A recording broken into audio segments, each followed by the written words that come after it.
Welcome to the Needle Felted Landscape Workshop for the Asylum Hill Congregational Church's Arts and Spirituality Retreat.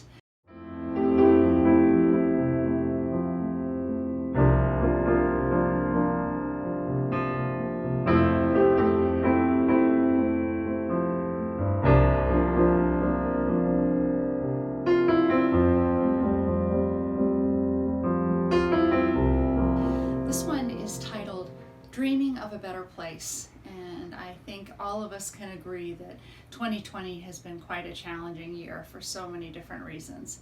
So my hope is that we will kind of go back into our minds and think about places that we find especially restful, whether they are real or imaginary, doesn't matter. But my hope is that when I show you some of the basic techniques of needle felting, which by the way is very, very beginner friendly, that you'll be able to create a piece of artwork that every time you look at it, you'll just remember what that place is and hopefully have just a moment of rest as you look at that beautiful piece of art that you're about to create. So in just a second, I will go through everything that you should have in your kit. Feel free to stop and start this video however you find useful. Periodically, I'll probably suggest that you stop it so that you can spend a little time doing certain phases before you get more instruction. But I think you're going to find this to be really fun. So thank you for joining me. Here is an example of a needle felted landscape. Everything has been done with this special needle that you can see here.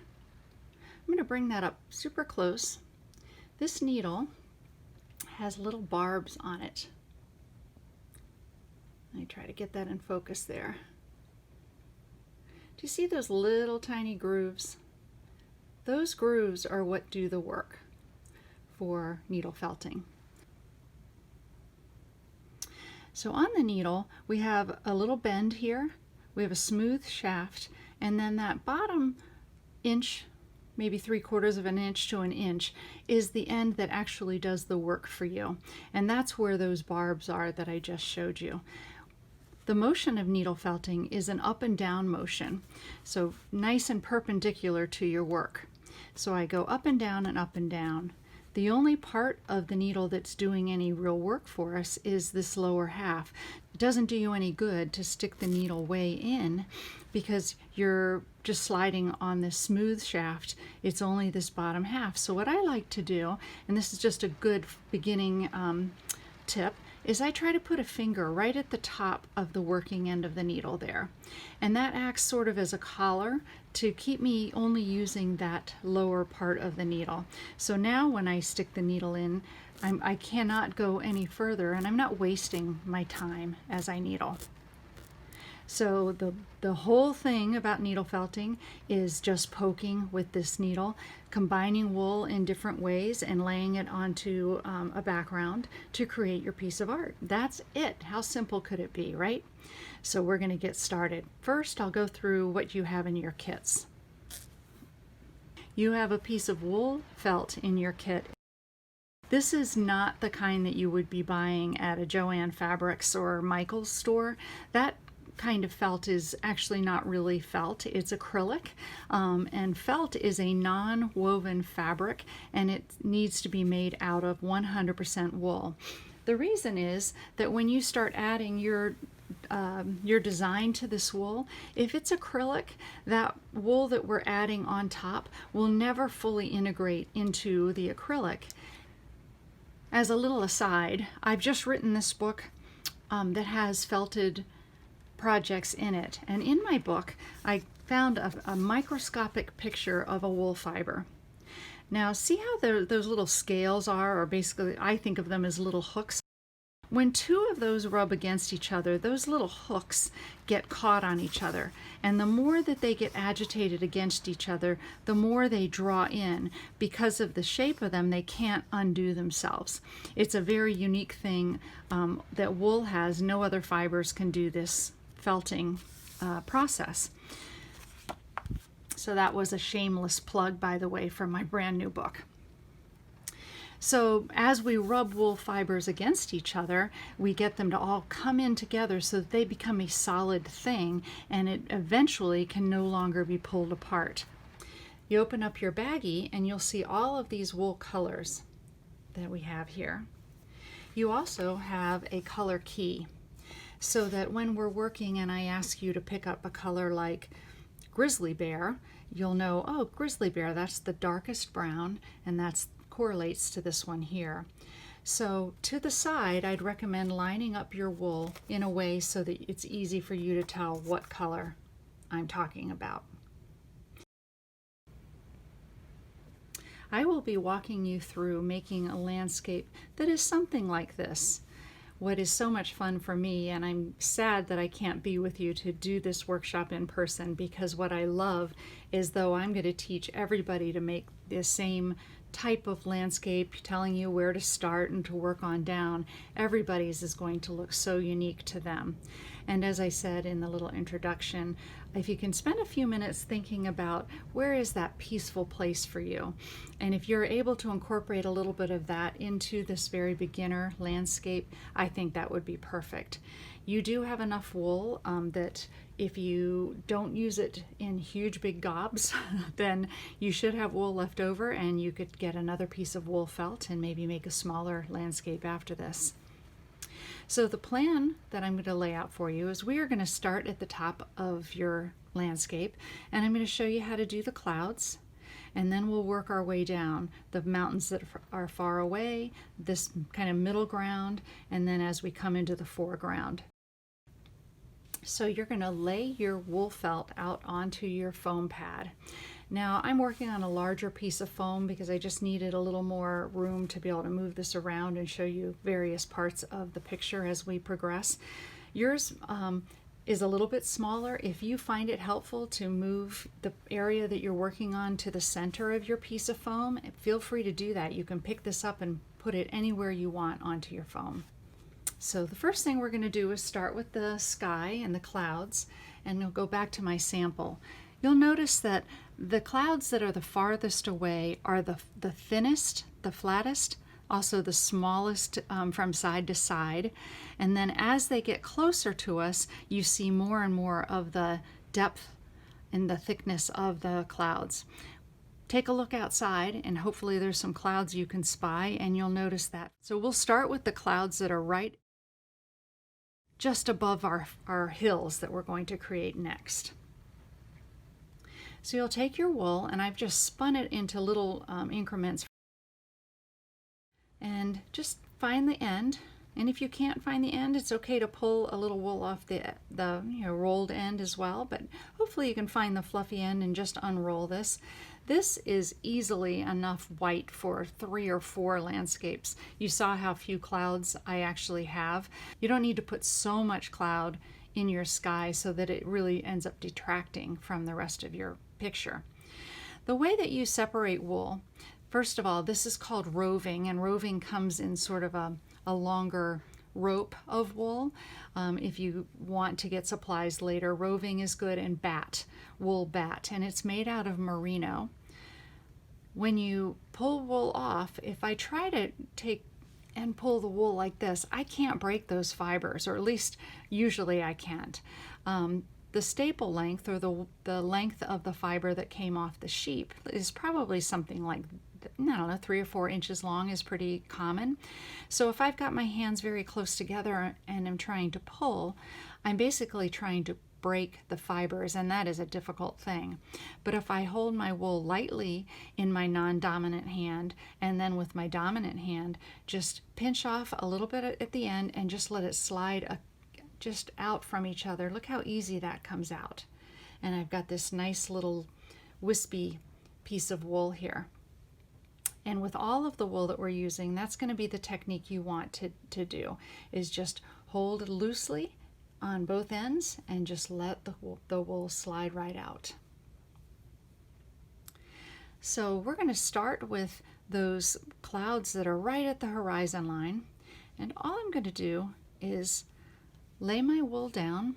I'm going to put my finger at the top of that working end of the needle, and I'm going to start poking at this wool. just a few places. At this point and until the very end of this workshop, all we're trying to do is lightly tack all of the elements of our landscape on the wool. We're not trying to actually do the heavy-duty felting yet, because as long as we just lightly tack the wool, we can continue to manipulate and move things around until we get things just exactly how we want them. For me, I find felting to be just such a meditative thing. If you listen, that sound to me is just such a relaxing sound, whether I'm going quickly or just working slowly, which we should be doing right now, just working slowly to tack things in place. I find that very relaxing, and I hope you do as well. Now, this first cloud that I'm putting down here is a lot longer than all the other ones, because what I'm going to do is when I get to the mountains or hills that are in the background, they're going to overlap, and I think it often looks nice to have some white showing here and there, just as in between those hills.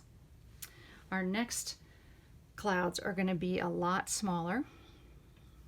Again, I pulled off a little piece of wool. Now at this point, I don't want my wool to be as long as this. This is very long, and this is where a pair of scissors would really come in handy. So I should have told you to bring those earlier, but hopefully you can pause the video for a second and find a pair of scissors. And I'm going to just cut this wool in half. Now I probably could have, when it's such a wispy piece like this, I probably could have broken it. Let's give that a try. So that's an option as well. Had this been thicker like this, I would not have been able to pull that apart like I just did. So now I'm going to take these smaller pieces of wool and start making those small clouds that are farthest away from me. So that piece that I cut, I don't like how this very blunt end looks, so I'll just kind of wiggle the fibers a little bit just so they're not all stacked up right in a row. And I'm just going to, in the beginning, just lay a few down and see if I like the placement. I'm not even going to use my needle at all.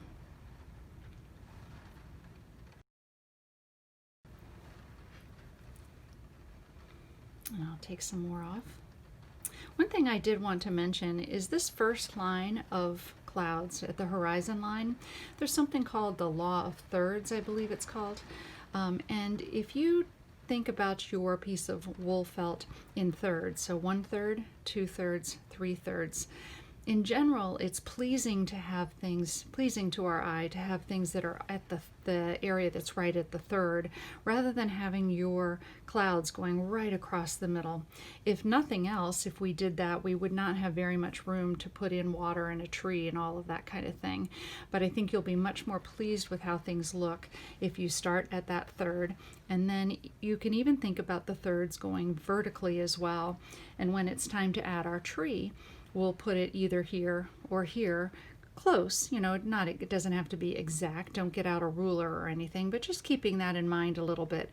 A tree right in the center, just somehow your landscape just loses something. So just something to keep in mind. So I'm going to take a little more wool. You know, this one being smaller, I'm going to reverse these two. One thing I do try to be conscious of is that I don't want to add my clouds so that it's 1, 2, 3, 4.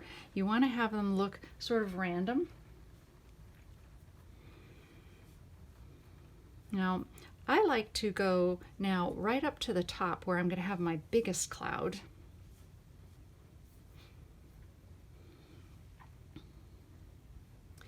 Now, if that's going to be my biggest, I'm going to add a little bit more. If that's going to be my biggest cloud, then I know this is my smallest, and all the rest should be some thickness in between. Does that make sense?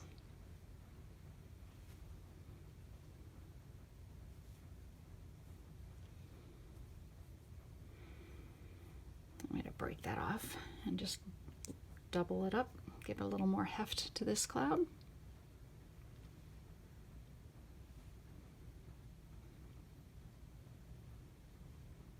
And a nice trick that I learned from an instructor was to pause now and then, use your phone if it has a camera, which I'm pretty sure they all do now, and take a picture of what you're working on.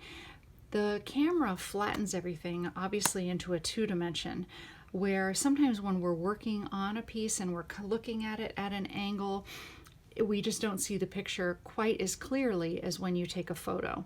So I also think it's kind of fun to track the progression of a piece too. So I'll take a picture at this stage, and then maybe as I add my first hills, I might take a picture.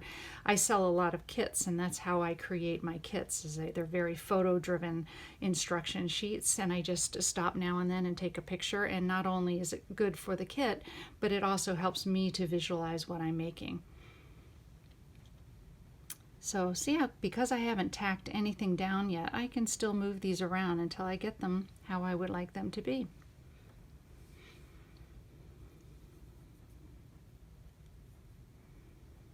I think I'm gonna have one more over to the side here.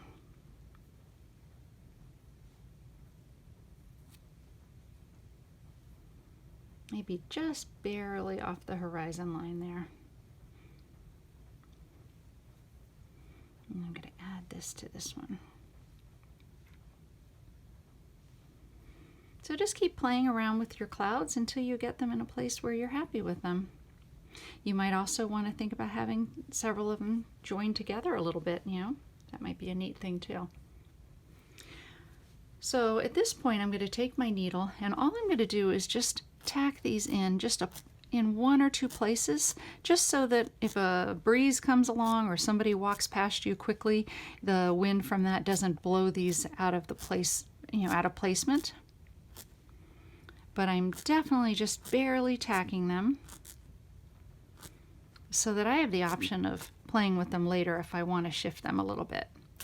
Now, you also have some gray wool that I mentioned. What we're going to do is we're going to add some gray to the underside of your clouds. I didn't give you gray that's dark enough to make it look like a storm is coming, but just that little bit of gray. And it's hard, you know, in this lighting it's a little hard to see the difference. Hopefully you're seeing it in front of your own face, you know, when you're looking at your own wool.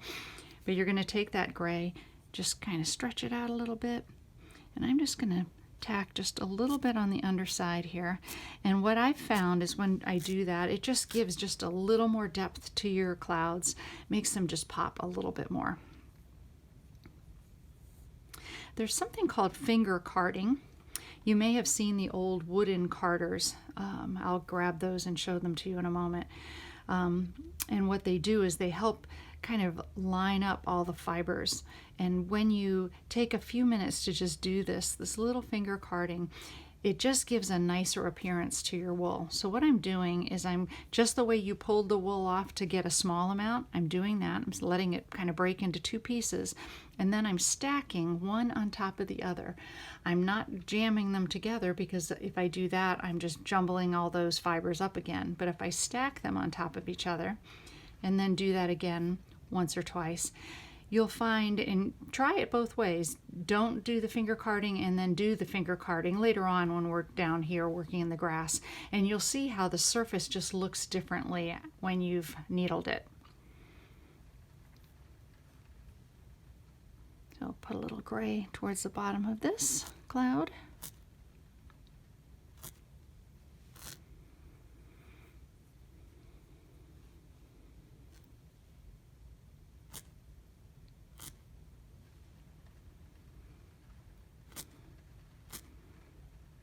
Just tack a few places. I can't stress that enough.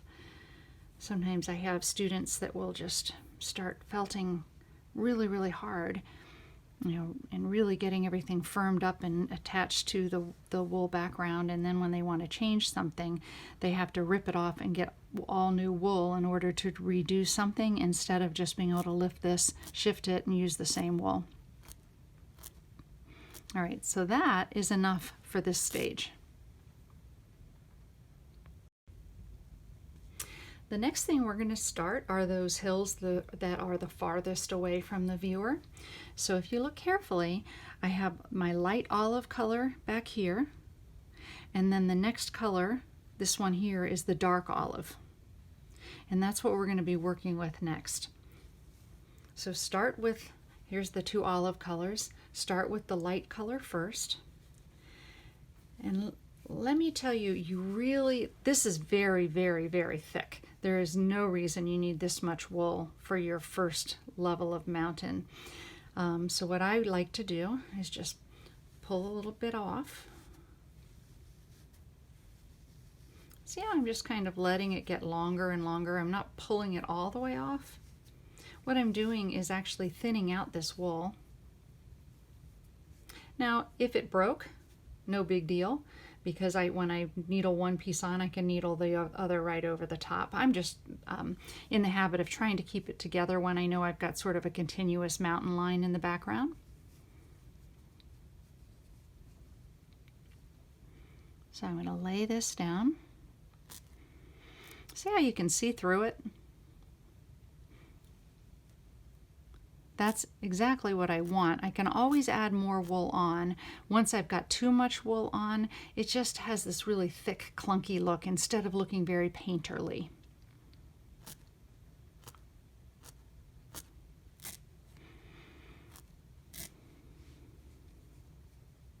I'm going to let this wool almost tell me what it wants to do. See where I've got sort of a natural hump here? I'm going to go with that and make that'll be one of my little hills in the background. And then I'm going to stretch this out. I know that my dark olive is going to then cover on top of this, just like this one on top of the wool, the white wool. The dark olive will go on top of this light olive. So I think it's just important to kind of let it do sort of a natural undulation.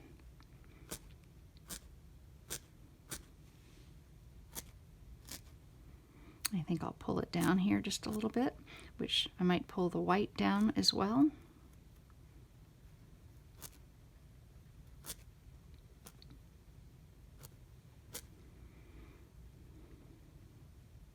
And I'll pull this down just so we can see a little bit of the white there as well.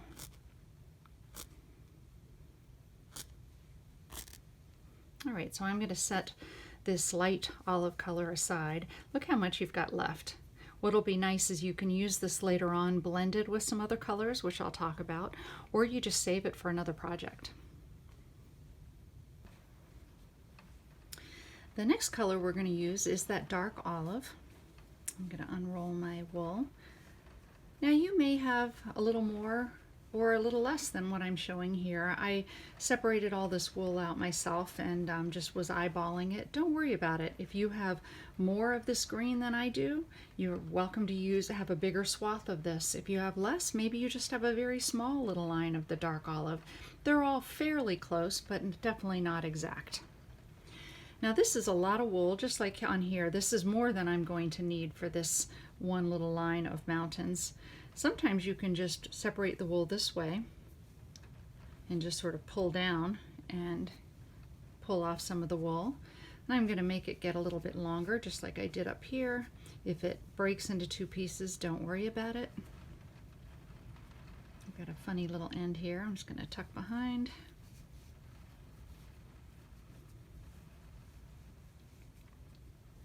And I'm going to lay this right on top of the light olive. Now the temptation a lot of times for beginners is that when I add the next line of mountains, I would have a hump here, it would come down, then I'd have a hump here, and pretty soon all of your mountains are following the exact same tract. And it obviously doesn't look quite like you would see in nature, so just be a little bit cognizant of that. I will probably have, I think I'll lay this so that this mountain, the peak of it is over this side to this side of this hill. And I'll just tack that in there a little bit, very lightly. And then as I come across, I want some of this lighter olive to show.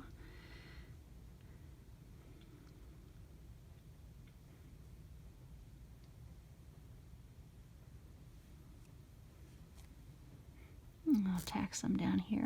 I'd like this white here to just keep showing. I think that's pretty. I like how intense that white is.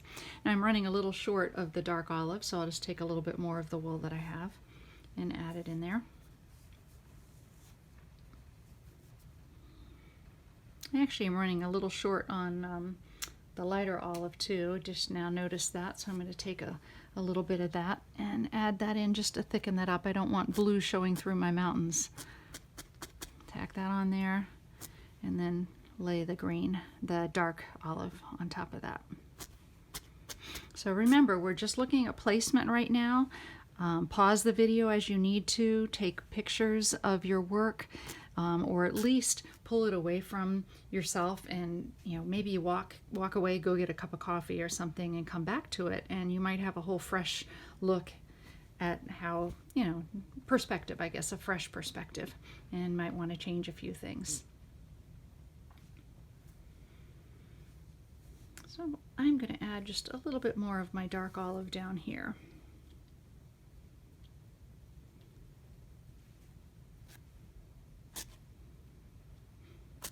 And the reason I'm doing that is on the sample that I showed you. I mean, you can see my tree here, but it doesn't pop as much as I would like. So I'm going to have more of this dark olive color coming down here behind my tree so that this shows a lot more. I'm going to have a thicker part of this dark green here that is called fir. It'll be a little wider than what I've done here, going to something more narrow.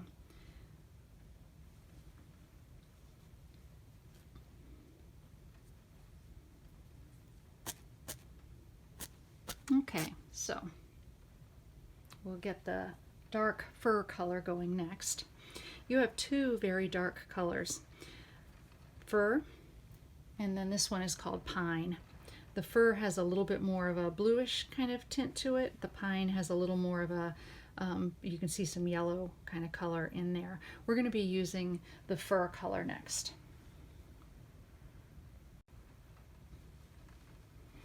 So I'm unwrapping my fir color now. If you see any little bits of vegetation or just messy stuff in your wool, pull it out as you can.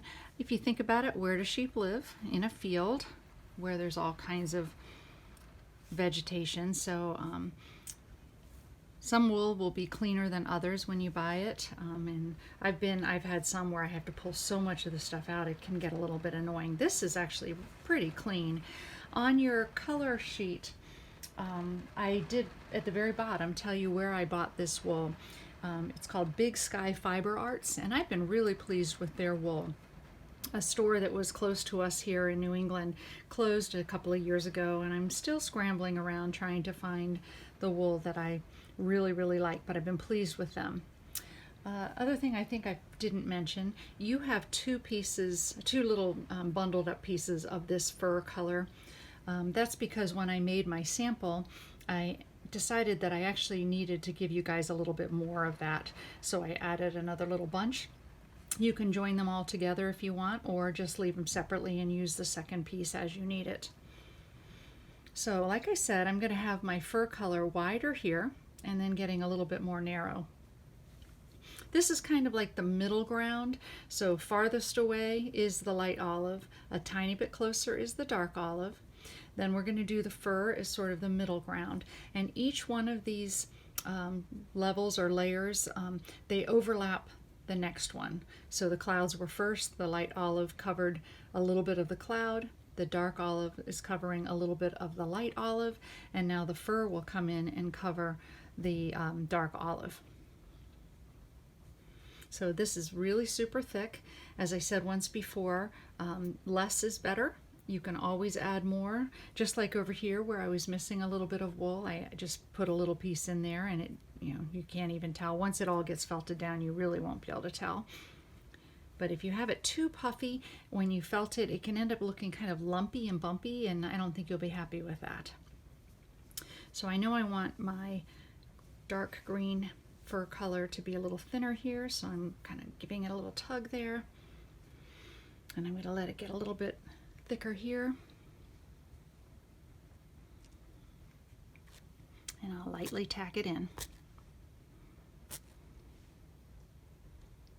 Now I'm starting to get that, just what I told you not to do. I've got a bump here, or a mountain here. This one is coming over this way a little bit, but I was really tempted to make this one follow that. So I'm going to instead make this be a little bit higher here, not directly in this area, so that it doesn't look so much like a coloring book range of mountains.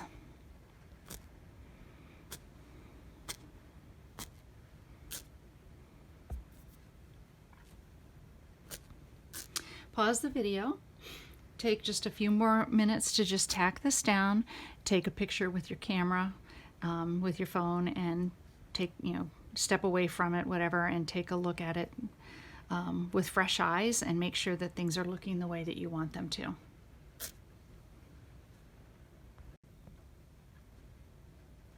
So for this next phase of the landscape, you want to get your summer grass color and then grab a little bit of that light olive color.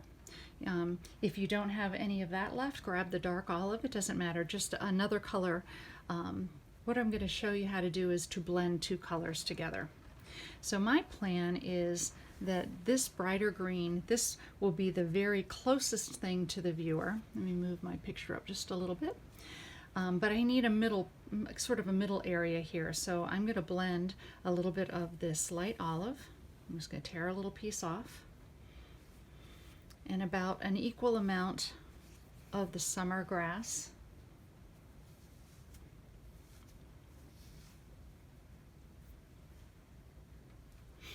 They're close to the same amount. And I've got a little bit of vegetable matter here I want to get out. And just as I showed you before, a little bit of finger carding, we're going to do that to blend colors. So the first thing I'm going to do is pull, they're stacked one on top of the other. I'm going to pull them apart and I'm going to stack them again. So now I have summer grass, olive, summer grass, olive. And I'm going to start pulling these apart just as if I'm trying to pull just a little small piece to use. And then I'm going to stack them right on top of each other, making sure I don't do this, which would just jumble up all the fibers. What I want to do is think about kind of elongating those and really being able to blend those colors.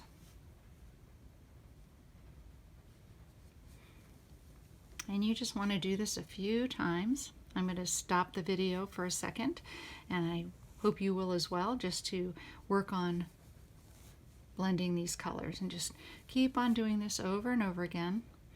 Probably 10 times or so, and you should have a nicely blended new color that you've just made.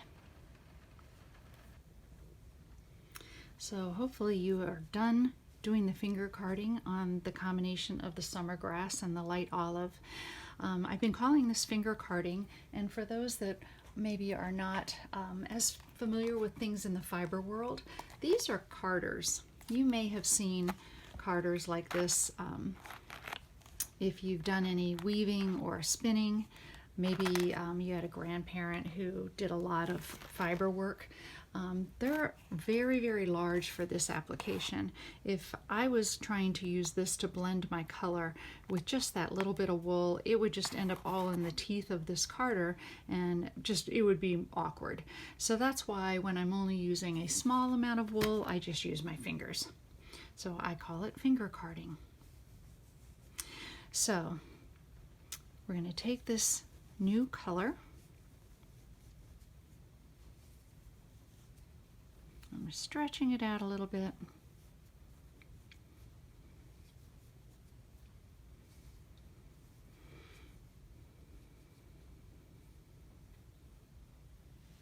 And I'm going to have just a little bit along. This is where I'm going to have a pond here. Let me move this up a tad. So I'm just going to have a little bit there. So this is covering, overlapping this dark fur color. And then I'm going to stretch it along and have it wider on this end.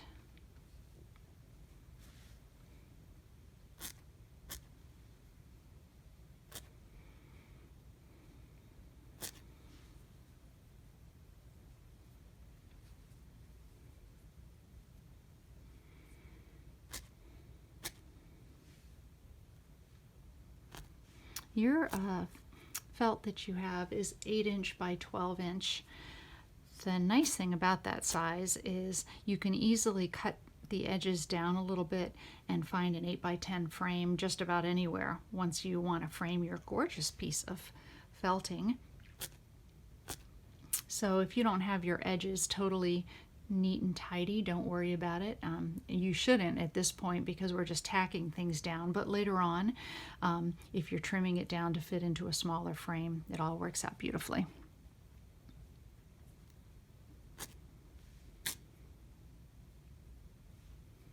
So I'm seeing a little thin area here. I'm just going to take that piece that I just pulled off the edge and tack that into there.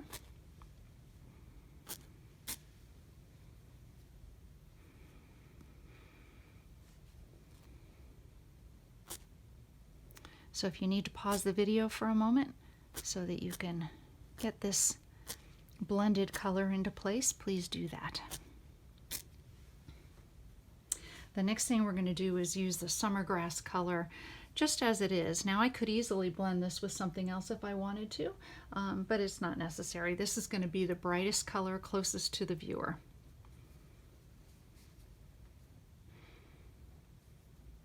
So I'm just going to snug it into the corner here, overlapping this new color that we blended.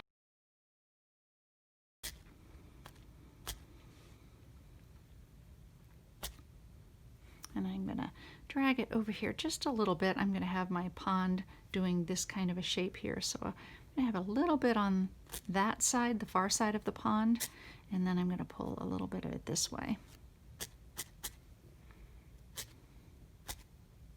There. Now if you've gotten this far, you are doing really, really well. So you haven't gotten into any big time felting just yet. Right now we're just making sure that everything is placed the way we would like.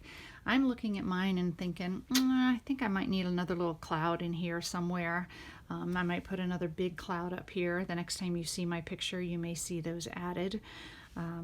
But the next thing we're going to do is start working on the tree. For this picture, if you've been following my layout, I'm going to put my tree over here. It's going to be fairly large because it's going to be really close to the viewer. So I'm going to take my darkest brown, which is called Grizzly Bear. There are two browns that are fairly dark. Here's the other one. This one has a lot more kind of an orangey red tone to it. That one is called Chocolate. So take your darkest one, Grizzly Bear, unroll it, and we're just going to take a small amount of this to be sort of the background of your tree trunk. So I'm going to lengthen it out a little bit.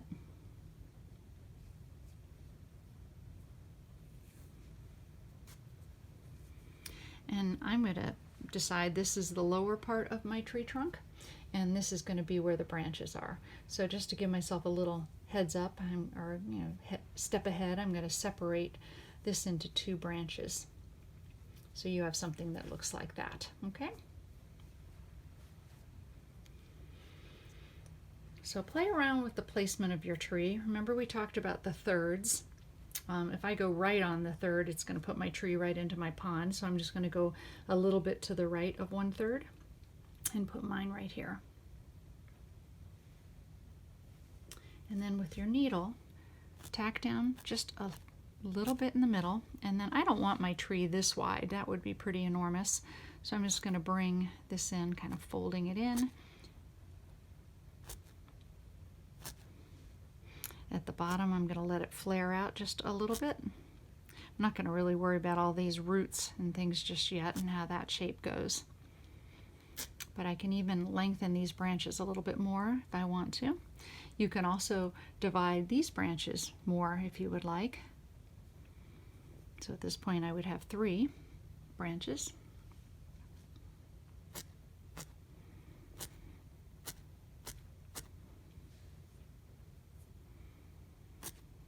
So then what I want you to do is take that next color, the chocolate color, and unroll some of that.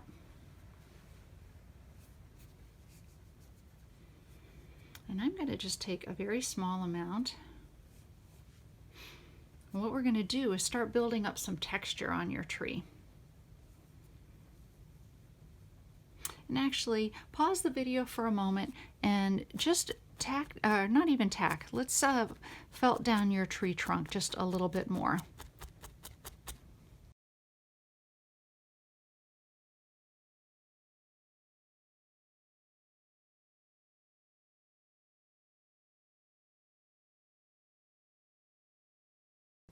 Remember, as you're holding your needle, to put your finger at the top end of the working end of the needle, and that will just act like a collar so that you're not wasting a lot of time.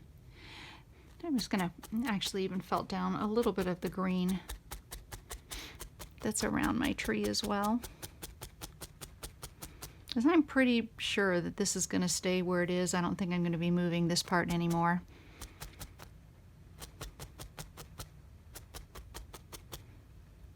Okay, so if you need more time, go ahead and pause. If you are with me and ready to move on, just keep the video rolling. So this is that little bit of the chocolate color. You can tell it's a slightly different color than what I have for the background. And if you look at the sample, what we're going to be doing is adding all kinds of neat texture to your tree trunk. You see that? And the way you do that is, if you had long hair as a kid, you probably spent some time doing this with your hair, kind of twirling it. Well, that's what we're going to be doing. If I do a little bit of a twirl,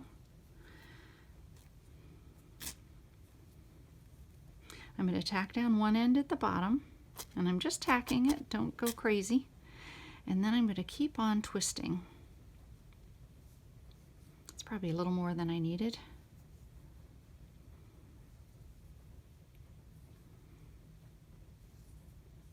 And I'm going to tack this up here somewhere. That is not going to end up staying there, so don't worry about getting that in the exact same position at the top end. Then I'm going to take a little more of this chocolate color. You can start twisting it and then tack it, or if you want to, just tack it down first and then start twisting. It really doesn't matter.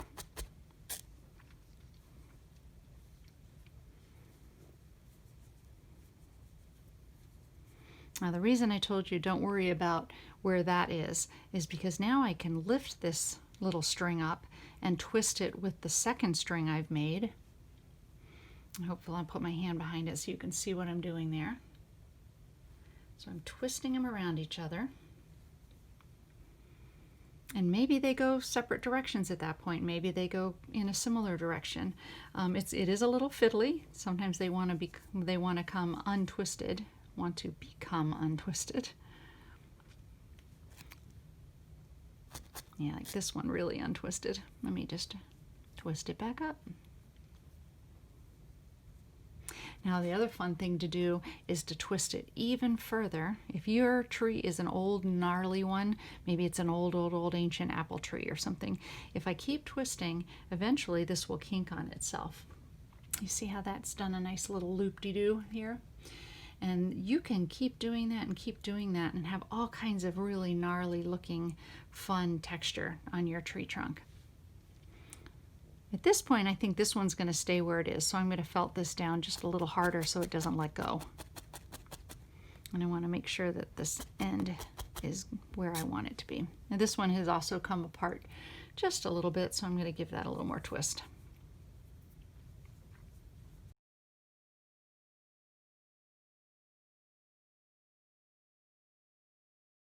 You have 4 browns in total. You have the grizzly bear, the darkest one, the chocolate color that we just used, which I think is this one.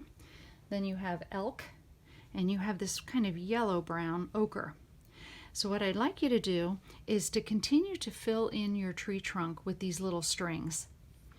The nice thing to do is to take several of the colors and maybe blend them together. You only need a very little bit, so I'm going to take a tiny bit of elk and a little bit of chocolate, even less of elk. I'm going to do a little bit of finger carding.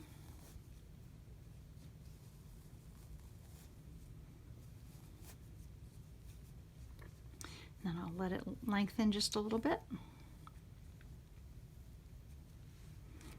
Tack down one end. Start twisting, just like you did on the other ones.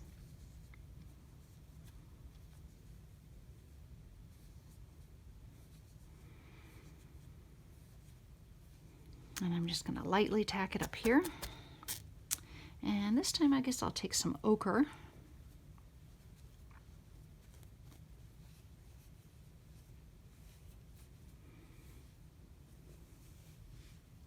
And I think I'll take a little bit of elk color. And I'm going to blend these together. This one will be fairly bright, so I don't want to use too much of it. It also would be good if you put this one maybe in first and then some other strings crossed over on top of it just to dull it down a little bit. But it is nice to have a little bit of bright color. As you can see from the sample, I do have one bright color. Never got around to adding a second one, which I planned to do, but didn't get there yet.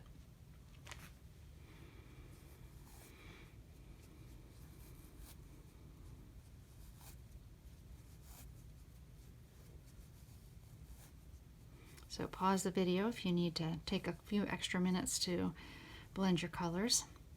We're going to take this and tack it down at the base of the tree after I elongate it a little bit.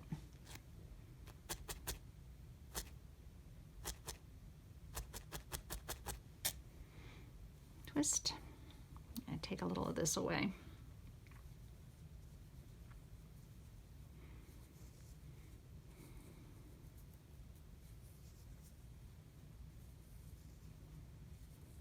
Now, if this twisting thing, it's not doing it for you, don't worry about it. Just have the background as your tree trunk and you're done, okay? It's all very flexible. Make it what you want it to be so that it's your special landscape. I'm going to lift this one up, do another little twist or two.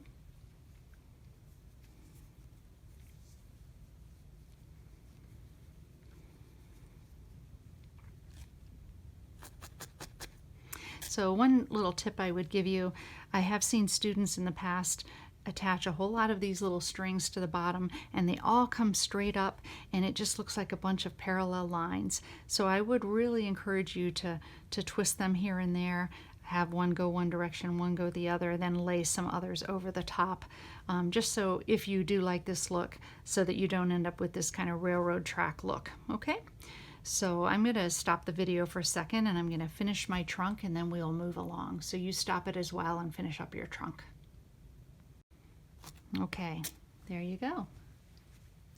Hopefully you can see that well.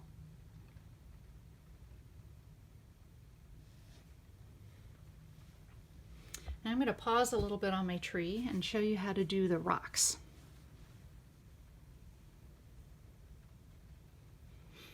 So if you can take your picture and just move it off to the side for a moment. Take the light gray that you had.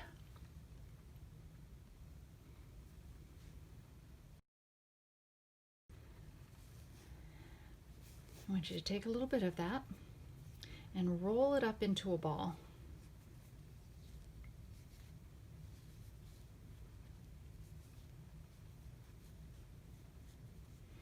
Probably don't want it any bigger than that. You can see in relation to my thumb the size of that. If you just kind of spin it around in your hand a little bit, it will connect enough that it's not going to just unwind on you. And then I'd like you to take some of your darkest brown, or at least close to the darkest. This is the grizzly bear. I'm just going to take some little wispy pieces of grizzly bear and I'm going to lay it across my rock. This will be a rock, and make it look a little bit like the veining. Now, if you're a little uncomfortable with using the needle so close to your fingers, you have more than one needle. You can always use another needle to hold your rock in place as you then tack down the veins of your rock.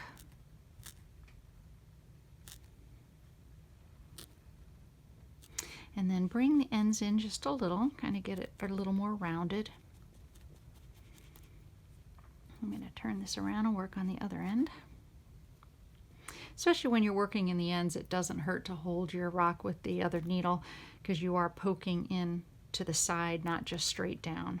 So we're working on this on the foam away from your picture, and then we will add it to your picture. So I'd like you to make a few of these. And I wouldn't go any bigger than this, but I would do some that are quite a bit smaller. On my sample, you'll see how one of the things that helps with really getting a feel for the depth is that I have small rocks over here, those are farther in the distance, and then these larger ones that are closer.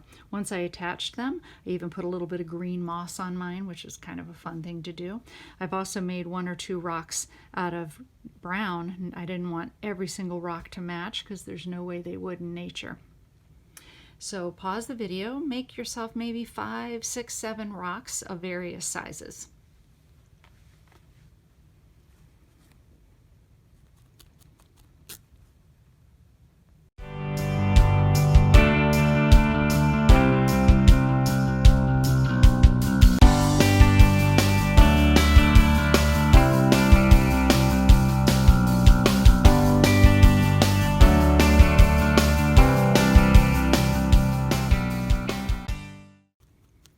I don't want to felt these down too much because if they get too hard, and the pun would be if they get too rock hard, it'll be difficult to add them to the picture. We still need to have enough ability to get these to felt and attach to the picture.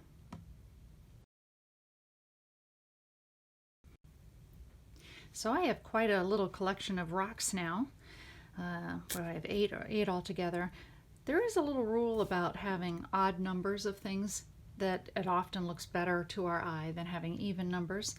I do not like how long this rock over here turned out. So here's a little trick for you. I'm just going to cut that rock in half. I'm going to needle the edges just a little bit so that it doesn't come undone. And voila, I have 2 rocks. And I have an uneven number.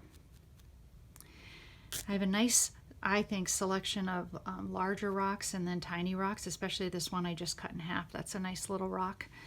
And now I need to think about the placement of where it's going to go on the picture. So let me bring the picture back into view. So take a nice look at your picture from a distance and make sure that you're happy with the placement of everything, because at this point we do need to flatten this out just enough that when we add the rocks on, we've got something a little more concrete to add them to. So adjust what you want. You can just pick things up, move them around, tack them back down, look at them again, move it again if you need to. I'm pretty happy with how mine looks, so I'm going to just spend a little bit of time needling mine down.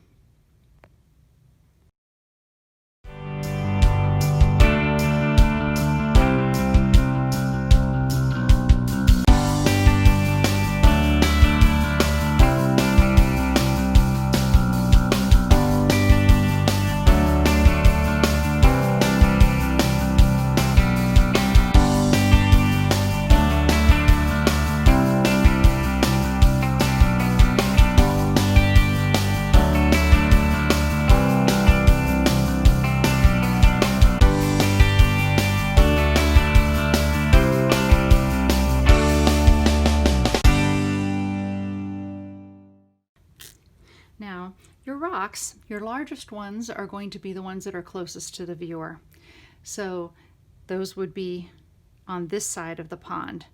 You could also make this a little river, and you could show both sides of the river if you wanted by just adding a little bit of green here and having the blue just run right off the what is basically your canvas.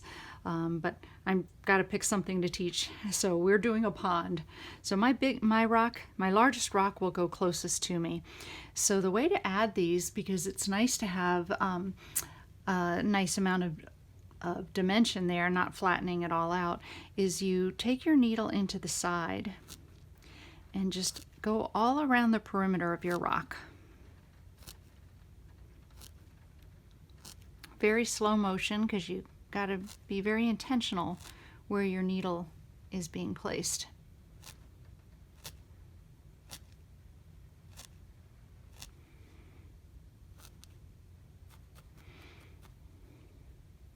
Once I get it where I want, now I can do a little more needling on the top surface. If I want it to be a little bit flatter, that's the time to do that, but get it nice and attached first.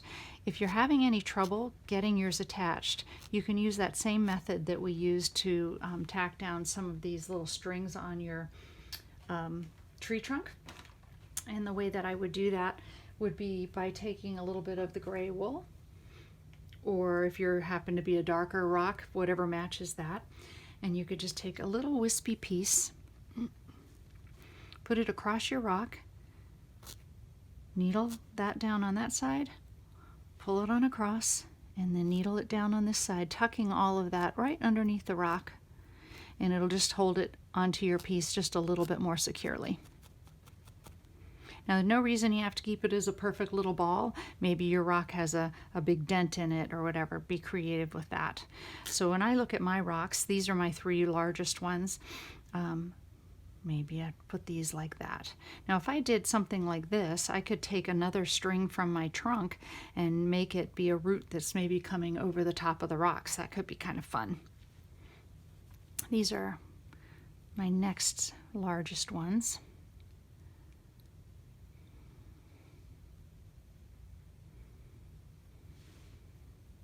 Now, I don't want to have just 3, 3, 3, but maybe this little guy is just a little straggler down here.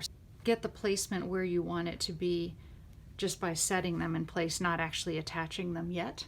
And then once you've got them in an arrangement that you like, then start going around and attaching each of them. I'll let the camera run, but feel free to pause the video. I'm going to put it in fast mode so you can see how these are attached, but don't have to watch every agonizing stab of my needle.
So there you go.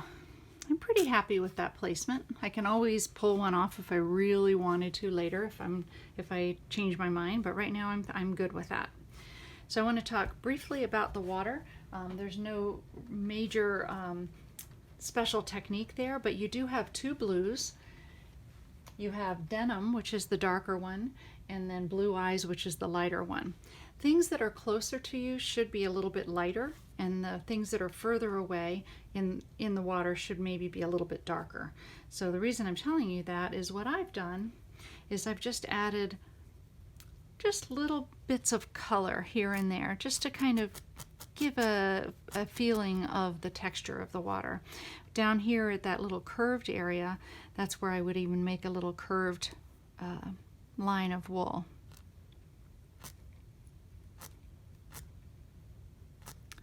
I purposely put a few of my rocks in the water, thinking that, you know, maybe I'm going to have a little bit of a splash there. Maybe a boat just went by and it caused a wake and it's making a little splash there on my rocks. And the way that I could do that is by taking the lightest blue color, that blue eyes color, and maybe blend just a little bit of white into it so that it's even a little bit lighter. I wouldn't use just the white because I think it's just too bright of a color for what you would see in the water. So see, I'm just making some little lines here. I'm going to use the darker on the far shore. And I guess this doesn't even have to be a pond. This could be some kind of a beach up in Maine with rocks, right? Then you would have a lot more surf to deal with.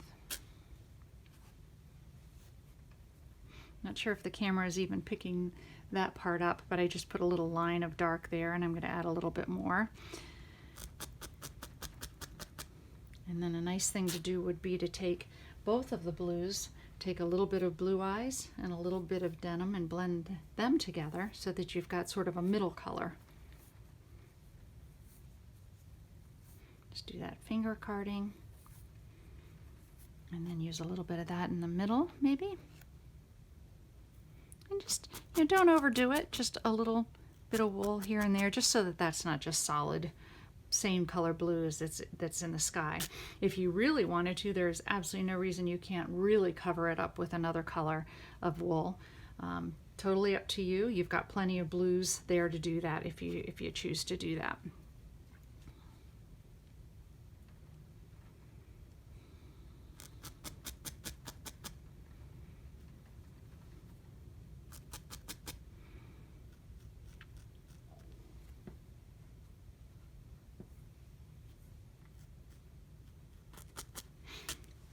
Okay,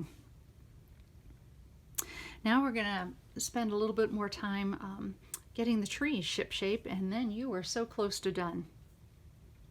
So pause the video, catch up if you need to, get your rocks on, flatten this out a little bit more if you haven't done that yet, and add just a little bit of watercolor if you want to. All of this, of course, is just, you know, whatever you would like to do.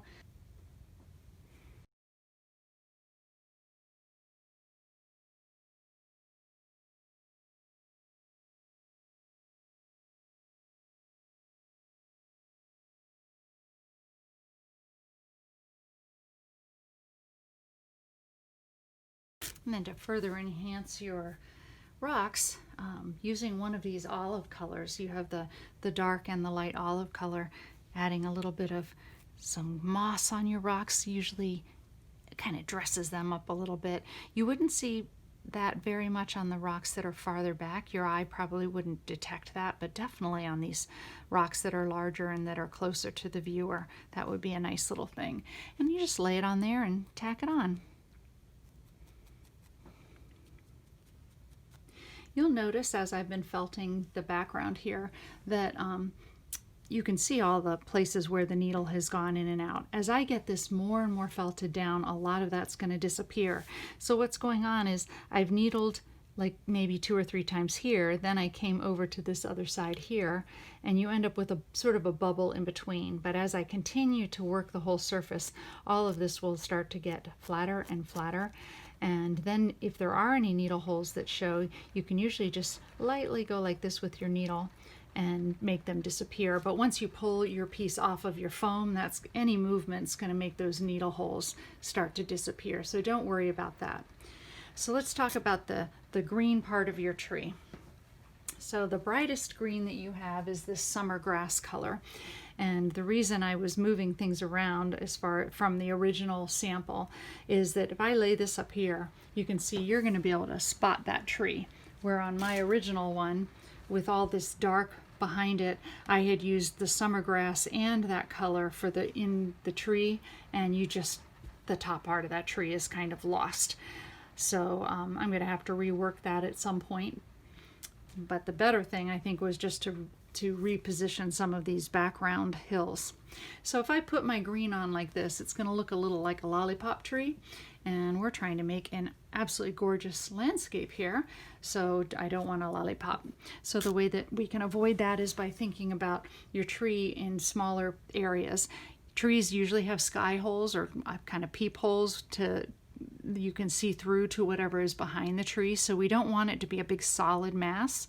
It'd be nice if it comes up into the sky just a little bit, and blending colors is key as well. So, but there's no reason you can't use some of this summer grass color just as it is as well. So I usually start with just small amounts like this, and I'll just add a little on, and I kind of work up and down. so that I don't have a really straight line like that. I want to have sort of a natural curve going on. Okay, I'm going to take a small little bit of wool and I will start it in one place. And then I'm just going to go up and down and up, depending on how long my pieces of wool are. So I try to tell people to think in a little bit more of a horizontal fashion when you're adding the foliage in.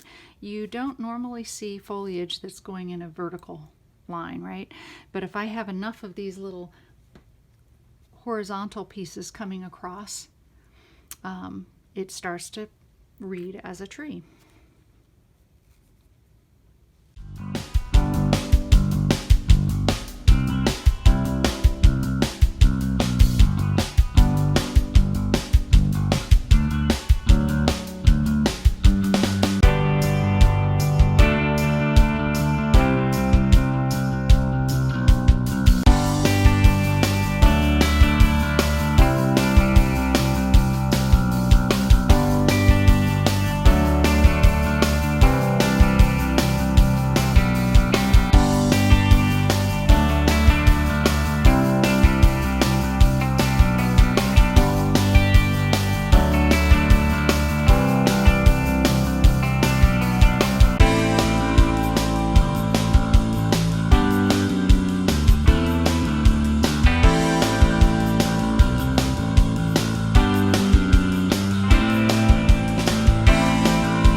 Starting to come along. So keep on working on that. Just pause the video as you need to. And then it's all kinds of, just using your imagination and coming up with some other things to do, like using this ochre color. Wouldn't it be just so cute to have like a little field of flowers, just little wildflowers, and I can just make some little dots here in the grass.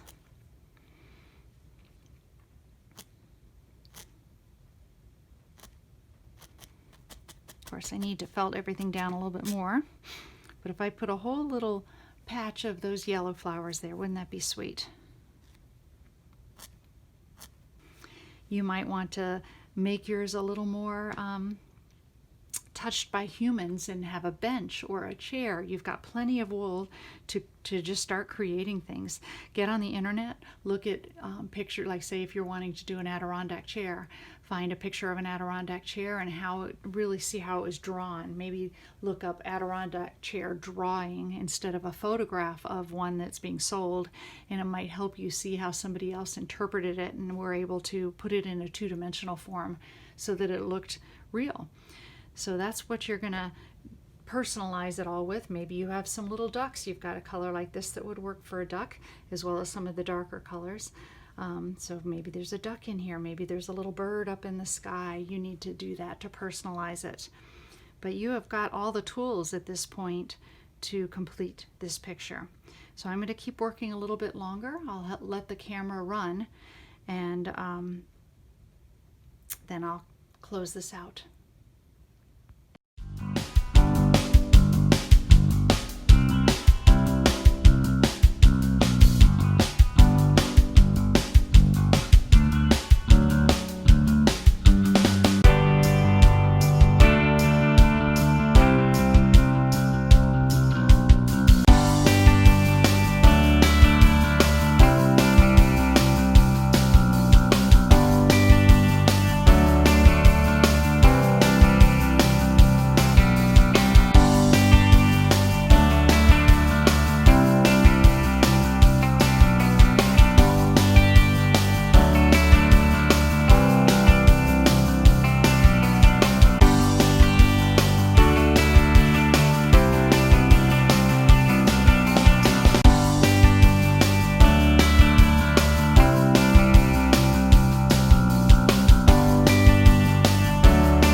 hope you enjoyed this workshop. Just keep going back through the video, pause it as you need to, you'll get it. It takes a while, it's one of those labor-intensive types of things, but you know, it's worth it. And the nice thing is it's super, super portable. So if you're on a car ride somewhere, bring it along. If you need to wait for somebody somewhere, bring it along. It's amazing all the conversations that will start because you're working on something like this too. So thank you so much for taking the workshop, and I really hope we see each other next year. Oh, and one last thing, I would absolutely love to see your work. So if you can, snap a quick picture and send it to me. My name is changing, though scrapfelt.com will still be around. You can also use Walsh Fine Felt. So it would be info@walshfinefelt.com or info@scrapfelt.com. And I've got to do the shameless plug for my website. I've got a nice shop there. My new book is on there. There's a book bundle with a landscape kit and a free tutoring session thrown in, and all kinds of other products. So anyway, thank you so much, and I can't wait to see you all next year. Bye-bye.